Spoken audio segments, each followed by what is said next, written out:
నేను first time vegan bazaar attend అయ్యాను. ఇది చౌరహా ఆడిటోరియం ఆర్ సక్రెడ్ స్పేస్లో జరిగింది. ఇక్కడ చాలా కల్చరల్ ఈవెంట్స్ కూడా జరుగుతూ ఉంటాయంట. నేను ఫస్ట్ కొబ్బరి మ్యాంగో లడ్డు తినేసి స్టార్ట్ చేశాను. ఇక్కడ ఆర్గానిక్గా ప్రిపేర్ చేసిన lip balms, loofah, tooth brush and scrubbers and ఇంకా స్పైసెస్ అండ్ ఆర్గానిక్గా పండించిన mango, decorative items, clothes and cotton clothes and food ఐటమ్స్లో చూసుకుంటే కేక్, బ్రౌనీ అన్నీ ప్లాంట్ బేస్డ్వే.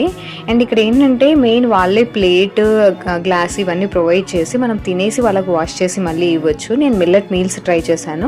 వెజ్ బిర్యానీ కూడా బాగుంది. పిల్లలకి activities, pottery, hand painting with natural colours and water బౌల్స్కి కలరింగ్ చేయడము. ఇక్కడ పెట్ ఫ్రెండ్లీ స్పేస్ కూడా ఉంది. ఈ అమ్మాయి అయితే చాలా బాగా డాన్స్ చేసింది. అది చూస్తుండగా అమ్మ ఐస్ క్రీమ్ కొనివ్వా, వీగన్ ఫ్రెండ్లీయే కదా, ఆయన ఎందుకు కొనివ్వట్లేదు అని అడిగాడు. లాస్ట్లో ఈ క్యూట్ హ్యాండ్ బ్యాగ్స్ బాగున్నాయి కదా.